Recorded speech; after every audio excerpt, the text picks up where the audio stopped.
네, 우리 하나님 말씀 함께 보시겠습니다. 신약성경 갈라디아서 6장 1절에서 10절까지의 말씀입니다.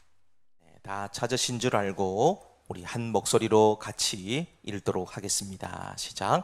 형제들아, 사람이 만일 무슨 범죄한 일이 드러나거든 신령한 너희는 온유한 심령으로 그러한 자를 바로잡고 너 자신을 살펴보아 너도 시험을 받을까 두려워하라. 너희가 짐을 서로 지라. 그리하여 그리스도의 법을 성취하라. 만일 누가 아무것도 되지 못하고 된 줄로 생각하면 스스로 속임이라. 각각 자기의 일을 살피라. 그리하면 자랑할 것이 자기에게는 있어도 남에게는 있지 아니하리니 각각 자기의 짐을 질 것이라. 가르침을 받는 자는 말씀을 가르치는 자와 모든 좋은 것을 함께하라. 스스로 속이지 말라. 하나님은 업신여김을 받지 아니하시나니 사람이 무엇으로 심든지 그대로 거두리라. 자기의 육체를 위하여 심는 자는 육체로부터 썩어질 것을 거두고 성령을 위하여 심는 자는 성령으로부터 영생을 거두리라. 우리가 선을 행하되 낙심하지 말지니 포기하지 아니하면 때가 이름에 거두리라. 그러므로 우리는 기회 있는 대로 모든 이에게 착한 일을 하되 더욱 믿음의 가정들에게 할지니라. 아멘. 네, 지금 우리는 계속해서 교회를 교회되게 이런 큰 주제 아래 함께 말씀의 여정을 걷고 있습니다. 교회는 세상의 빛과 소금으로서의 본질을 회복하고 또 살아있는 그리스도의 몸으로 서기 위해서 무엇을 해야 되는지를 함께 고민해야 됩니다. 계속 강조를 드립니다만 교회가 어떤 존재인가를 알아야만 우리가 분명한 신앙생활을 할 수가 있습니다. 교회를 모르면 예수 믿는 이유를 온전히 알 수가 없습니다. 왜 믿음을 가지며 사는 것이 이토록 중요한지를 알지 못한다는 말씀입니다. 만약에 그렇다고 한다면 교회를 모른 채 그저 교회를 그냥 들어왔다 나갔다만 한다면 그냥 하나의 사교 모임에 불과하게 될 것이지요. 결국 들쑥날쑥한 신앙생활을 할 수밖에 없다는 겁니다. 구원의 확신이 흔들리고 삶의 방향과 목적이 세상적 가치관에 머무를 수밖에 없다는 것이지요. 그럼 교회는 어떤 곳일까요? 교회는 이 땅에 세워진 하나님 나라의 대사관입니다. 교회가 지금 세상 한복판에 서 있습니다만 세상 법이 아니라 하나님 나라의 법이 다스리는 곳이 되어야 된다는 것이지요. 그렇다고 해서 오해하지 마십시오. 교회가 세상 법 다 어기며 살아가도 괜찮다? 절대로 아닙니다. 세상 법은 당연히 지켜야 되는 것이고요. 또 하나님의 법도 마찬가지로 교회가 잘 준수하며 나가야 된다는 것이지요. 우리가 잘 아시다시피 이 땅에 있는 각 나라의 대사관들을 보십시오. 비록 다른 나라 영토 위에 세워져 있습니다만 그 안에서는 본국의 법이 적용되는 치외 법권치 되지 않습니까? 그곳에 가면 본국의 언어가 들리고요. 본국의 문화가 있습니다. 그 나라만의 고유한 가치관을 살필 수가 있어요. 왜 그럴까요? 대사관이라고 하는 곳은 한 나라를 대표하는 작은 나라이기 때문이에요. 자, 교회가 하나님 나라의 대사관이라고 말씀을 드렸습니다. 그러니까 교회는 세상과 다른 문화, 언어, 가치관을 경험하게 만들어야 된다는 것이죠. 세상 속에서 찾기가 힘든 용서와 회복과 사랑의 언어가 교회 안에는 가득해야 됩니다. 자기 희생과 섬김의 문화로 가득 차 있어야 돼요. 그리고 무엇보다 중요한 것, 성령의 능력이 다스리는 하나님 나라의 가치관으로 가득 채워져야 됩니다. 이게 바로 교회가 교회되는 것의 핵심이라고 말씀드릴 수 있습니다. 자, 그런데 오늘 우리가 살피게 될 갈라디아 교회를 보시게 되면 하나님 나라의 대사관 역할을 온전히 감당하지 못했다는 것을 보실 수가 있어요. 이 교회는 심각한 정체성의 위기를 겪고 있는데요. 성령의 능력이라는 하나님 나라의 법으로 시작을 했다가 율법주의라고 하는 세상적인 법, 인간의 노력과 공로를 내세우는 법으로 돌아가고 있더라는 것이지요. 그러니까 역행하고 있는 겁니다. 지금 교회가 거꾸로 가고 있는 것이죠. 결과적으로 그렇게 되니까 천국의 문화가 사라져 버립니다. 서로를 판단하고 정죄하는 갈라디아 5장 15절의 표현처럼 서로 물고 먹는 지옥의 문화가 싹트기 시작합니다. 어디가 그렇다는 거예요? 교회가요. 지금 교회가 그렇다는 것이죠. 하나님 나라 대사관 된 교회가 그 기능을 온전히 하지 못하면 세상의 이익 집단과 다를 것이 없게 된다는 것입니다. 그러면 결국 교회는 교회답지 못하더라는 것이죠. 자, 이런 위기 속에서 바울이 오늘 갈라디아 6장의 말씀 마지막 권면의 내용인데요, 이 말씀 속에서 이렇게 외치고 있습니다. 교회여, 다시 하나님 나라 대사관으로서의 정체성을 회복해라. 세상의 방식이 아니라 오직 성령의 능력으로 하나님 나라 법을 따라 행해라 권면하고 있는 거예요. 그래서 오늘 본문의 말씀은 하나의 부제를 붙이게 되면 천국 대사관으로서의 운영 매뉴얼, 이렇게 볼 수가 있을 것 같습니다. 자, 우리는 오늘 이 말씀을 통해서 어떻게 성령께서 교회를 진정 교회되게 하시는지를 깨닫고, 우리가 섬기는 더세움 공동체가 이 땅에서 하나님 나라를 증거하는 살아있는 대사관으로서 굳건히 세워지길 바라는 마음으로 오늘 이 말씀을 함께 나누게 되기를 원합니다. 자, 우리 본문의 말씀 다시 한번 보실까요? 1절에서 2절까지 말씀을 같이 한번 읽겠습니다. 시작. 형제들아, 사람이 만일 무슨 범죄한 일이 드러나거든 그러한 자를 바로잡고 너 자신을 살펴보아 너도 시험을 받을까 두려워하라. 너희가 짐을 서로 지라. 그리하여 그리스도의 법을 성취하라. 아멘. 자, 우리 첫 번째 오늘 1절에서 2절까지 말씀을 통해서 보실 수 있는 주제가 있습니다. 성령은 무너진 자를 회복시키는 능력이 있다는 것이지요. 자, 오늘 1절 말씀 보면 주목해야 될 말이 몇 군데 나옵니다. 먼저는 범죄한 일이란 말이 나오죠. 범죄한 일. 이 말은 고의적이거나 계획적으로 저지르는 악한 죄라고 보기보다는 실족에서 미끄러지고 넘어진다는 의미가 강합니다. 그러니까 우리가 길을 가다가 발을 헛디거나 장애물에 걸려서 넘어지는 경우가 있지 않습니까? 넘어진 사람 보십시오. 얼마나 아플까요? 얼마나 당황스럽고 무안하겠습니까? 그런데 거기다 대고 어이구 조심 좀 하지, 거길 가다가 넘어진 사람이 어디 있냐, 너 바보야? 왜 그런 걸 못 봐가지고 넘어져? 이렇게 말한다면 상대방은 기분이 어떨까요? 만약에 친구라면 절규할 것 같아요. 야, 너 같은 놈하고 친구 안 한다, 절규할 것 같습니다. 부부라면요, 집에 가면 대판 싸움이 나겠죠. 만약에 이런 경우가 생겼다면 우리가 어떻게 해야 될까요? 조심 좀 하지, 이런 상황과 현 상태에 맞지 않는 질책이 아니라 따뜻하게 마음을 다해서 손을 내밀어서 이렇게 줘야 됩니다. 이렇게 줘야죠. 먼지가 묻었다면 툴툴 털어주기도 해야죠. 고통을 겪은 상대방의 손을 잡고 일으켜주고 다친 곳이 있다면 상처를 덧나지 않도록 치료해 줘야 됩니다. 자, 이걸 오늘 바울이 본문 말씀 보시면 바로 잡으라 그러죠. 바로 잡으라. 이 바로 잡으라는 말을 찾아보니까요, 회복하다, 완전하게 하다, 복구하다, 이런 의미더라고요.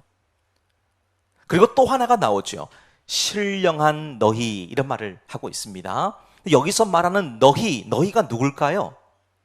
무언가 다른 사람들과 구별되고 차별되는 특별한 능력을 가진 사람들을 말하는 것일까요?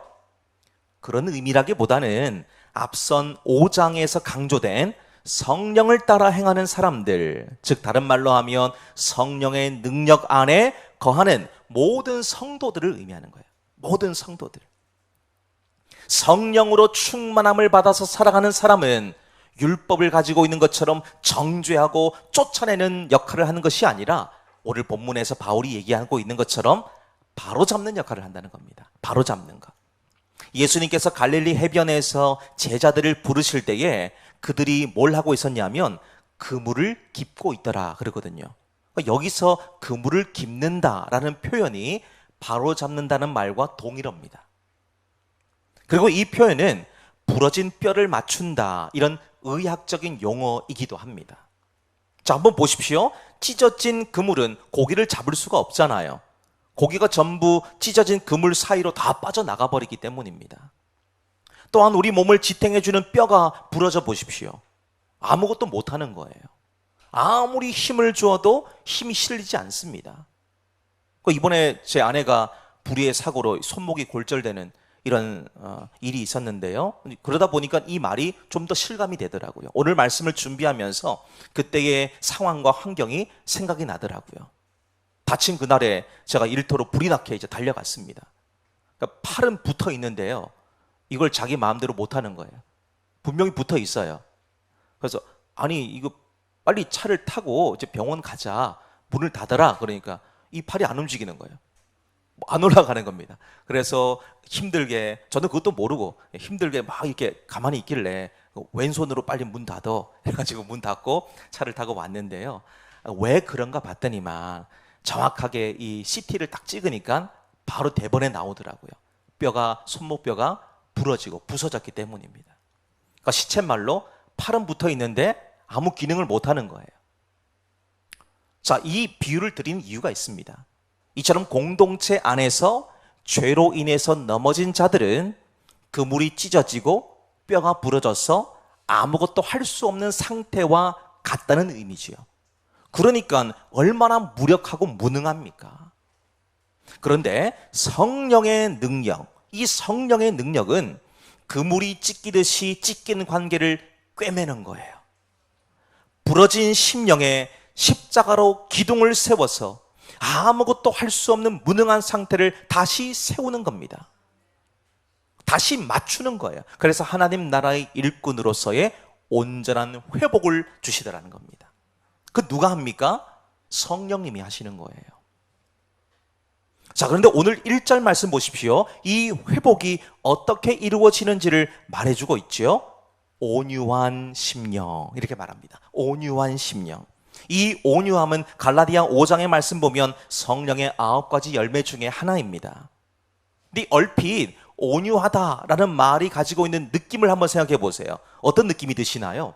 아유, 뭘 할 수나 있을까? 뭘 제대로 하겠나? 그런 마음이 들잖아요. 좀 힘이 없고 나약한 인상을 가질 수 있습니다. 그런데 온유함이라고 하는 말의 의미를 보면 강력한 힘을 통제해서 선하게 사용하는 능력이에요.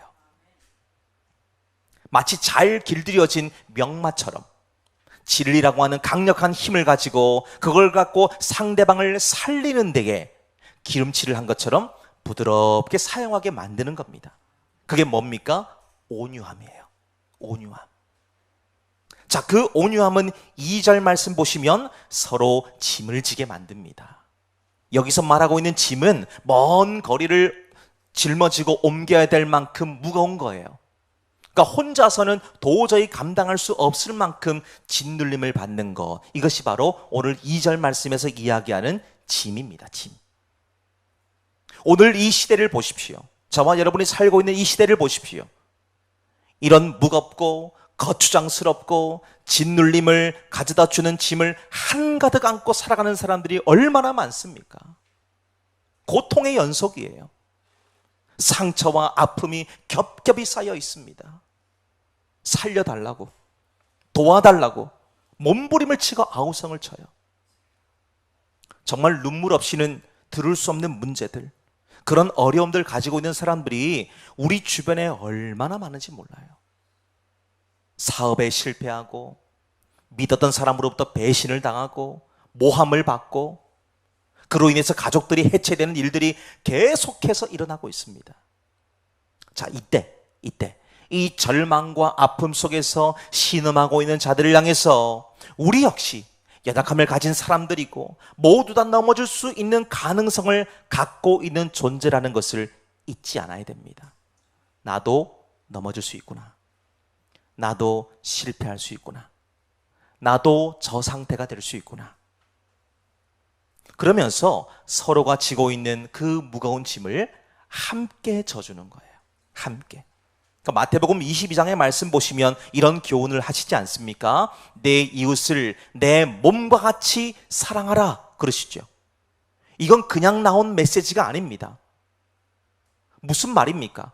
나를 사랑하는 것처럼 옆에 있는 우리의 이웃들, 특별히 우리는 공동체 속에 있으니까 우리 교회 성도들 가운데에서 혹여나 아파하고 눈물을 흘리는 자들이 있으면 그들에게 다가가서 눈물을 닦아주라는 거예요. 그 상처를 보듬어 주라는 겁니다. 정죄하고 비난하면서 야 너는 그것도 못 이겨내냐, 그렇게 하시면 안 된다는 거예요. 마태복음 11장 28절의 말씀을 보십시오. 수고하고 무거운 짐을 진 자들아 다 내게로 오라, 내가 너희를 쉬게 하리라 그러시죠. 이 말씀처럼 우리의 짐을 함께 지는 것을 잘 보여주신 분이 바로 예수님이시잖아요.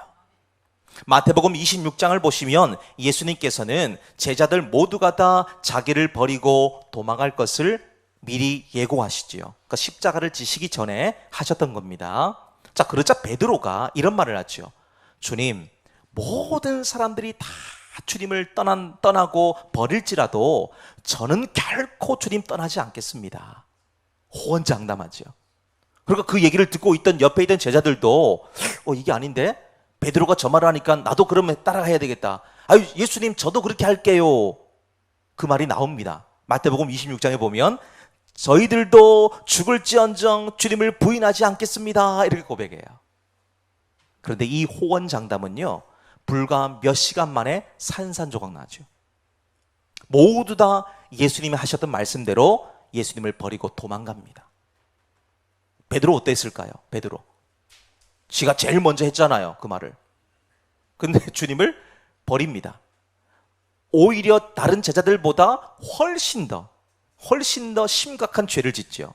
예수님을 모른다고 3번이나 부인합니다. 베드로의 인생에 가장 끔찍한 흑역사와 같은 넘어짐이 생기죠. 자, 그때의 이 무거운 짐에 짓눌리다 보니까 요한복음 21장의 말씀 보면 과거 자기 물고기 잡았던 삶으로 되돌아갔다는 것을 볼 수가 있어요. 근데 그 무거운 짐에 짓눌려서 실패 속에 살아가던 베드로를 부활하신 주님이 찾아오시죠. 그리고는 베드로의 실패와 배신을 지적하고 책망하시는 것이 아니라 용서와 위로와 사랑으로 덮어주십니다. 숯불을 피워주시죠. 조반을 차려서 아침을 차려서 그들을 먹게 하십니다. 사명을 놓친 채 예전에 고기 잡던 시절로 되돌아간 사랑하는 제자에게 다시 한번 사명 감당할 수 있도록 용기를 북돋아 주시죠. 자, 이것이 바로 온유함으로 행하시는 예수님의 완벽한 회복이라는 겁니다. 베드로의 찢어진 사명의 그물을 다시 기워주시고 부러져서 너덜너덜한 영혼을 다시 맞추어 주시는 거예요. 자, 이것이 바로 오늘 본문이 말하고 있는 무너진 자를 온유함으로 이렇게 세우시는 성령의 능력의 원형이라는 것입니다. 자, 교회가 교회로서의 사명을 감당한다는 것이 바로 이겁니다. 실패한 베드로를 찾아가신 주님처럼 성령의 능력 안에서 서로의 실패의 자리로 찾아가는 것이지요. 그리고는 정죄의 숯불이 아니라 사랑의 숯불을 피우는 겁니다. 왜 그랬냐? 질책 대신에 다시 시작하자. 이 격려함으로 무거운 짐을 함께 지는 공동체, 바로 그것이 하나님 나라의 대사관이자 교회다운 교회라고 말할 수가 있다는 것입니다. 저는 우리 더세움교회가 그렇게 되어지기를 축복합니다. 두 번째 보실까요? 3절에서 8절까지를 함께 읽도록 하겠습니다. 천천히 우리 한번 읽어보겠습니다. 시작. 만일 누가 아무것도 되지 못하고 된 줄로 생각하면 스스로 속임이라. 각각 자기의 일을 살피라. 자기에게는 있어도 남에게는 있지 아니하리니 각각 자기의 짐을 질 것이라. 가르침을 받는 자는 말씀을 가르치는 자와 모든 좋은 것을 함께하라. 스스로 속이지 말라. 하나님은 업신여김을 받지 아니하시나니 사람이 무엇으로 심든지 그대로 거두리라. 자기의 육체를 위하여 심는 자는 육체로부터 썩어질 것을 거두고 성령을 위하여 심는 자는 성령으로부터 영생을 거두리라. 아멘. 자, 두 번째 보십시오. 성령은 우리 심령의 중심을 돌아보게 만드는 능력이 있다는 것입니다. 우리 심령을 돌아보시는 분이세요. 여러분, 우리에게 가장 위험하고 주의해야 되는 것이 있다면 그래도 내가 저 사람보다 낫다, 그런 생각이에요. 그래도 내가 저 사람보다 낫다. 이 생각이 정말 위험한 것은 상대방이 가지고 있는 약점과 죄악이 나에게는 없다는 생각을 갖게 만든다는 사실이에요. 이걸 우리는 교만이라고 부르거든요. 교만. 본문 3절의 말씀을 한번 보세요. 마치 송곳으로 찌르듯이 전곡을 찌르고 있죠. 만일 누가 아무것도 되지 못하고 된 줄로 생각하면 스스로 속임이라 그러죠. 이 말을 쉬운 성경으로 보니까 이렇게 되어져 있습니다. 아무것도 아닌 사람이 무엇이나 된 것처럼 행동한다면 그것은 자기를 속이는 일입니다. 이렇게 되어져 있어요. 율법주의가 뭔가요? 율법주의. 다른 게 아니에요. 자기의 의로움을 드러내고 그걸 정당화시키는 게 율법주의입니다. 대표적으로 바리새인들을 한번 보세요. 자기들은 다른 사람들과는 다르다라고 생각하며 살았습니다. 자기들은 율법을 칼같이 지켜내고 하나님께 드릴 예물도 떼어 먹지도 않고 일주일에 2번씩 꼭 금식기도 하면서 그렇게 살아가는 것을 늘 자랑합니다. 그리고는 그렇게 살아가지 못하는 사람들을 바라보면서 아이고, 저 사람은 저래서 안 돼, 저 사람은 이래서 안 돼, 정죄하고 판단하는 거예요. 그런데 두 번째 단락에서 보시다시피 성령의 능력은 우리의 시선을 어디로 돌릴까요? 끊임없이 나에게로 돌리는 거예요. 나에게로. 나를 보게 만드는 겁니다. 4절과 5절을 보십시오. 각각 자기의 일을 살피라. 그리고 5절도 보세요. 각각 자기의 짐을 져라. 그러죠. 앞선 2절 말씀에서는 함께 져야 될 짐이 감당할 수 없는 무게였다면 5절에서의 이 짐은 군인들이 훈련 갈 때 군장 싸잖아요. 이 군장 싸는 것처럼 각자에게 맡겨진 책임과 사명의 분량을 얘기하는 겁니다. 즉 성령께서는 우리에게 남의 배낭 무게를 재면서 비판하기 전에 내 거 잘 메고 있는지, 내가 받은 사명 잘 감당하고 있는지 먼저 돌아보게 하시는 거예요. 나에게 주신 것도 제대로 하고 있지 못하면서 남의 것을 보면서 이래라 저래라 하는 거 주님 원하지 않는다는 것이지요. 내가 하는 것만 의롭고 남이 하는 것은 잘못된 것이라고 확정하며 판단하는 것을 주님은 경계하십니다. 성령께서 주신 은혜로 충만한 사람은 모든 것에서 합력하여 선을 이루게 하시는 거예요. 그리고 그런 은혜로 살아가는 사람들이 많은 공동체는 그저 모여서 이야기하고 교제하는 것 그 자체가 행복하고 기쁘고 감사한 거예요. 그냥 같이 있는 게 너무 좋은 겁니다.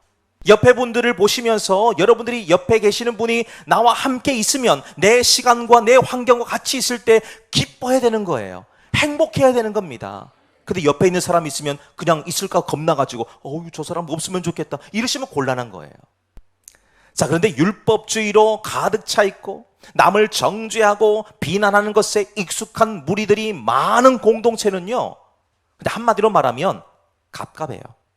갑갑합니다. 함께 있는 것 자체가 그냥 피곤하고 괴로운 거예요. 자, 그래서 7절과 8절 말씀 보면 바울이 다시 한번 이걸 지적하고 있지 않습니까? 뭐라고 말하고 있습니까? 스스로 속이지 말라. 하나님은 업신여김을 받지 아니하시나니 사람이 무엇으로 심든지 그대로 거두리라. 여기서 자기의 육체를 위해서 심는 자는 누굽니까? 자기 힘과 노력과 세상의 지혜와 기준으로 살아가려는 사람들이잖아요. 그러니까 이들의 끝은 썩어질 겁니다. 부패와 죽음뿐이에요. 남는 게 없다는 것이죠. 그런데 성령을 위해서 심는 자, 성령을 위하여 심는 자는 자기 삶의 주도권을 하나님께 내어드리는 겁니다. 그분이 이끄시는 대로 순종하는 거예요. 성령님의 능력과 인도하심을 따라서 살아가는 사람들입니다. 우리 심령의 중심을 돌아보게 만드는 성령님은 우리로 하여금 매일매일 지금 내 마음의 밭에는 뭘 심고 있는지, 내 시간과 재물과 에너지를 어디에 쏟고 있는지를 돌아보게 만드시죠. 돌아보게 만드십니다. 여러분들이 하나님의 말씀으로 늘 언제나 이 씨앗들을 뿌리고 있지 않습니까? 말씀을 읽고 듣고 보시는 가운데 있어 말씀의 씨앗이 여러분들의 마음밭에 계속 뿌려지고 있어요. 근데 왜 이걸 돌아봐야 될까요? 이게 지금 길가에 떨어져 있는지, 돌짝밭에 떨어져 있는지, 가시떨기에 떨어져 있는지, 좋은 밭에 있는지 확인해야 되는 거예요. 확인해야 좋은 밭에 떨어진 것은 좀 더 잘 자랄 수 있도록 거름을 주기도 하고 물을 주기도 할 수 있지 않겠습니까? 길가나 돌짝밭이나 가시떨기에 떨어진 씨앗들이 있다면 그런 것들이 거기서부터 그냥 없어지지 않도록 다시 옥토의 밭으로 씨앗들을 옮겨 놓아야죠. 그래야 풍성한 열매를 거둘 수가 있습니다. 이걸 하도록 만드시는 분이 누구시라고요? 성령님이세요. 내 마음을 먼저 돌아보게 하시는 겁니다. 강팍하게 만들지 않도록 내 마음을 정말 부드럽게 만들어 주시는 분이세요. 그리고는 썩어질 육체가 아니라 영원한 생명의 열매를 맺도록 우리를 이끌어 주십니다. 그 대표적인 사람을 우린 성경에서 보실 수 있는데요, 바로 다윗입니다. 다윗. 이 다윗은 충신 우리아의 아내인 밧세바를 부당한 방법으로 범하게 됐죠. 그리고 이 사실이 탄로날까 봐 우리아를 치열한 전쟁터로 보내서 죽게 만듭니다. 얼마나 끔찍한 죄악을 저질렀습니까? 그런 한 나라의 왕이죠. 누구도 그의 죄를 지적할 수 없습니다. 그러나 오늘 본문의 말씀 3절의 표현대로 스스로 아무것도 아닌 자가 되었음에도 불구하고 된 줄로 착각하는 겁니다. 그러니까 스스로를 속이고 있는 거죠. 즉 육체를 위해서 심는 사람이다. 다윗이 그랬다는 겁니다. 근데 하나님께서는 이 모든 것을 다 알고 계셨습니다. 어긋난 삶을 바로 세우시기 위해서 나단 선지자를 보내서 그의 죄를 맹렬하게 지적하시죠. 이때 다윗이 그냥 거기서 반발하고 나단 선지자를 잡아서 죽이면 사실 아는 사람 두 사람밖에 없거든요. 다윗과 밧세바 두 사람만 입 다물면 아무도 몰라요. 그럼 나단 선지자를 제거하면 죽을 때까지 아무도 모르잖아요. 그런 생각할 수 있습니다. 그런데 다윗이 성령의 능력으로 자기 심령을 돌아보는 거예요. 이걸 돌아보니까 죄로 인해서 시커멓게 변해버린 자기 심령을 보는 겁니다. 그러니까 시편 51편의 말씀 보면 그때 기록했던 말씀이 시편 51편이에요. 이때 보면 얼마나 처절하게 자기가 회개하는지 모릅니다. 하나님 앞에 얼마나 엎드린지 몰라요. 눈물로 침상을 적셨다라고 표현하잖아요. 비록 죄로 인해서 죽을 수밖에 없는 사람이었지만 하나님으로부터 이 엎드림과 회개로 인해서 용서와 긍휼을 받게 됐잖아요. 여러분, 바로 이것입니다. 성령께서는 두 가지를 하시잖아요. 때로는 우리를 위로하시기도 하지만 때로는 육신의 것을 가지고 그렇게 심고 살아가는 다윗을 나단이란 선자를 통해서 맹렬하게 책망하시는 것처럼 우리를 찔러서 스스로를 죽이는 교만에서 돌이키게 만드십니다. 우리 역시 성령께서 우리 마음을 비추어 주실 때에 외면하거나 부인하지 마시고요, 더러워진 영혼의 묵은 때를 말씀으로 잘 벗겨내셔서 승리와 감격이 있게 되시기를 축복합니다. 세 번째 보시겠습니다. 9절에서 10절까지 말씀을 우리 함께 읽도록 하겠습니다. 시작. 우리가 선을 행하되 낙심하지 말지니 포기하지 아니하면 때가 이름에 거두리라. 그러므로 우리는 착한 일을 하되 더욱 믿음의 가정들에게 할지니라. 아멘. 자, 세 번째는 무엇입니까? 성령은 인내함으로 선한 싸움을 싸우게 하는 능력이 있습니다. 자, 이 땅에서 하나님 나라의 대사관을 세워가고 대사로서의 사명을 감당하는 것이 사실 말처럼 쉬운 건 아닙니다. 넘어진 자를 회복시키는 거, 이건 정말 엄청난 에너지가 필요해요. 매일 나를 돌아보면서 성령을 위한 삶을 살아가는 것은 좁은 길을 걷는 것과 같이 어렵고 또 외롭고 힘들고 쉽게 지치는 거예요. 자, 그런데 9절 말씀 보세요. 9절 말씀. 마치 오늘 이 말씀도 우리를 꿰뚫어 보는 듯한 말씀이 기록되어 있죠. 뭐라고 표현하고 있습니까? 우리가 선을 행하되 낙심하지 말지니 그러죠. 낙심하지 말지니. 낙심하다 이 말 단순히 실망하는 정도가 아니라 기진맥진해서 포기하고 완전히 지쳐서 나가 떨어지는, 요즘 말로 하면 번아웃을 의미하는 거예요. 번아웃. 번아웃이란 말이 모든 열정과 힘이 다 소진되어져 버린 상태잖아요. 그러니까 아무것도 못하는 거예요. 아무것도. 그 정도로 힘들고 지치기가 쉽다는 것입니다. 자, 그런데 바울이 말하고 있는 것을 보십시오. 그 말씀 이후에 보시면 포기하지 말아라, 낙심하지 말아라 그래 놓고는 뒤에 보십시오. 포기하지 아니하면 때가 이름에 거두리라 그러죠. 포기하지 아니하면, 이 말이 중요한 거예요. 포기하지 아니하면. 지금 당장 눈에 보이는 열매가 없다고, 사람들이 안아주지 않는다고 해서 쉽게 포기하지 말라는 겁니다. 이유가 무엇일까요? 우리의 수고는 이 땅에서 썩어 없어지는 것이 아니라 하늘 창고에 영원하고도 풍성한 열매로 쌓이고 있기 때문이에요. 하늘 창고에 쌓여 있습니다. 우리가 성령 안에서 복된 삶을 살아가면 반드시 성령께서는 그에 따른 합당한 보상을 주십니다. 그게 지금일 수도 있고요, 그렇지 않을 수도 있습니다. 만약 그렇지 않다면 하나님 앞에 섰을 때 받을 수가 있어요. 그것을 오늘 본문의 말씀 보면 때라는 말로 나타내고 있죠. 여기서 말하는 때는 이 땅에서 우리가 보내는 제한적인 시간이 아니라 하나님의 시간을 의미하는 겁니다. 하나님의 시간.